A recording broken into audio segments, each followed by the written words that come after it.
आज हम magnetic resonance imaging यानी एमआरआई के पीछे के जादू को समझने वाले हैं। ये एक ऐसी कमाल की टेक्नोलॉजी है जो हमारे शरीर के अंदर बिना छुए भी सब कुछ देख सकती है।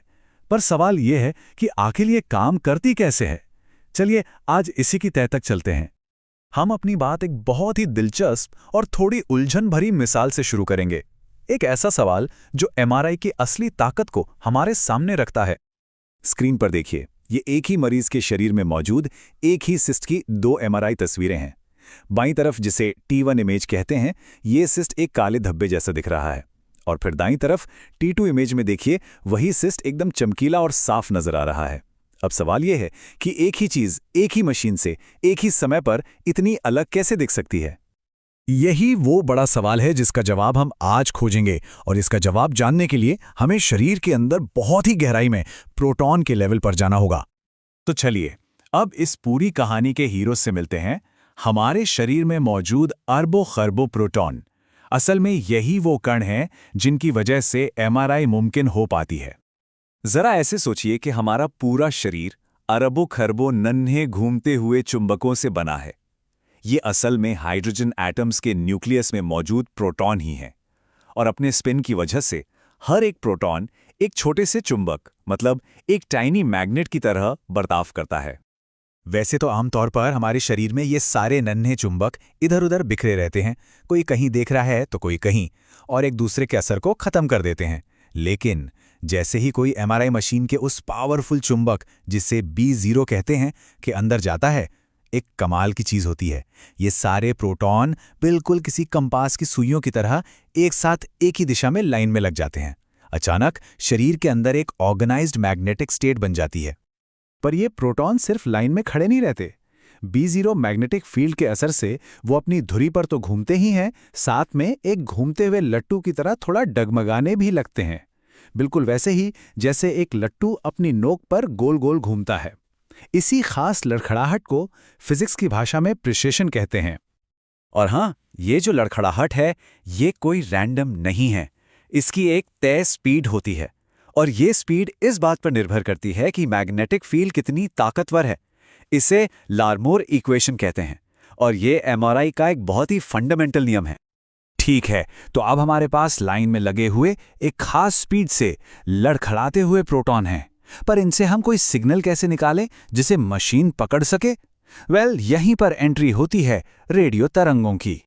तो होता यह है कि एमआरआई मशीन एक खास तरह की रेडियो फ्रीक्वेंसी पल्स यानी RF पल्स भेजती है। ये पल्स एनर्जी का एक छोटा सा झटका होता है जो इन लाइन में लगे प्रोटॉन को धक्का देकर उनकी लाइन से हटा देता है। अब जैसे ही ये पल्स बंद होती है, बेचारे प्रोटॉन वापस अपनी पुरानी पोजीशन में आने की कोशिश करते हैं, और इसी कोशिश में वो जो एनर्जी उन्होंने सोखी थी उसे एक हल्के रेडियो सिग्नल के रूप में बाहर छोड़ते हैं। बस यही वो रेडियो सिग्नल है जिसे एमआरआई मशीन के रिसीवर कॉइल्स पकड़ते हैं। इसे फ्री इंडक्शन डीके या FID कहते हैं। आप इसे एक गूंज की तरह समझ सकते हैं, जैसे मंदिर की घंटी बजने के बाद थोड़ी देर तक उसकी आवाज गूंजती है और फिर धीरे धीरे शांत हो जाती है। हमारे शरीर के ऊतकों के सारे राज इसी धीमी पड़ती गूंज में छिपे होते हैं। अब आता है कहानी का सबसे दिलचस्प हिस्सा। हर तरह का टिश्यू, चाहे वो फैट हो, पानी हो या मसल, इस सिग्नल को एक अलग तरीके से गाता है। मतलब ये सिग्नल कितनी जल्दी फीका पड़ता है, यही वो राज है जो हमें एक तस्वीर बनाने में मदद करता है। अपनी पुरानी पोजीशन में वापस आने के इस प्रोसेस को रिलैक्सेशन कहते हैं, और ये दो तरीकों से होता है। पहला है T1 रिकवरी।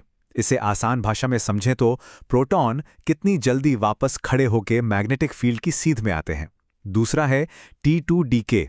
इसका मतलब है कि जो प्रोटॉन एक साथ एक ताल में लड़खड़ा रहे थे, वो कितनी जल्दी एक दूसरे से तालमेल खो देते हैं।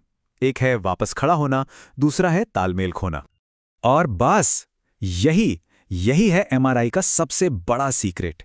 शरीर का हर टिश्यू, फैट, पानी, मांसपेशी, हड्डी, इन दोनों तरीकों से अलग अलग स्पीड से रिलैक्स होता है।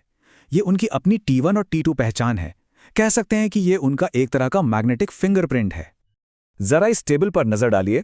यहां साफ दिखता है कि पानी या किसी भी तरल पदार्थ का T1 और T2 दोनों ही रिलैक्सेशन टाइम बहुत लंबा होता है। वहीं दूसरी तरफ फैट यानी वसा का T1 टाइम काफी छोटा होता है। बस यही जो अंतर है, यही एमआरआई को अलग अलग टिश्यूज के बीच फर्क करने की जबरदस्त काबिलियत देता है। तो अब जब हम ये बेसिक फिजिक्स समझ चुके हैं, तो चलिए वापस अपनी शुरुआती पहेली पर चलते हैं और उस सिस्ट की दो अलग अलग तस्वीरों के रहस्य को हमेशा के लिए सुलझाते हैं। देखिए, एमआरआई स्कैनर एक बहुत ही एडवांस्ड रेडियो की तरह है। रेडियोलॉजिस्ट इसे ट्यून कर सकते हैं ताकि वो या तो T1 रिकवरी की कहानी को सुने या फिर T2 डीके की कहानी को। वो आरएफ पल्स भेजने और सिग्नल सुनने के बीच के टाइम को बदलते हैं। इन्हीं सेटिंग्स को TR और TE कहते हैं, और इन्हीं TR और TE को बदलकर ये तय किया जाता है कि तस्वीर में कौन सा टिश्यू ज्यादा चमकेगा और कौन सा कम। तो अब ये पहेली सुलझ गई। सिस्ट क्या है? पानी से भरी एक थैली। T1 वेटेड इमेज में पानी का T1 टाइम बहुत लंबा होता है, मतलब वो बहुत धीरे धीरे रिकवर होता है। तो जब तक तस्वीर ली जाती है उसका सिग्नल कमजोर रहता है और वो गहरा दिखता है। लेकिन T2 वेटेड इमेज में पानी का T2 टाइम भी बहुत लंबा होता है, यानी उसका सिग्नल बहुत धीरे धीरे फीका पड़ता है। तो वो बाकी टिश्यूज के मुकाबले ज्यादा देर तक सिग्नल देता रहता है और चमकीला दिखाई देता है। देखा, एक ही चीज को दो अलग नजरियों से देखने का कमाल।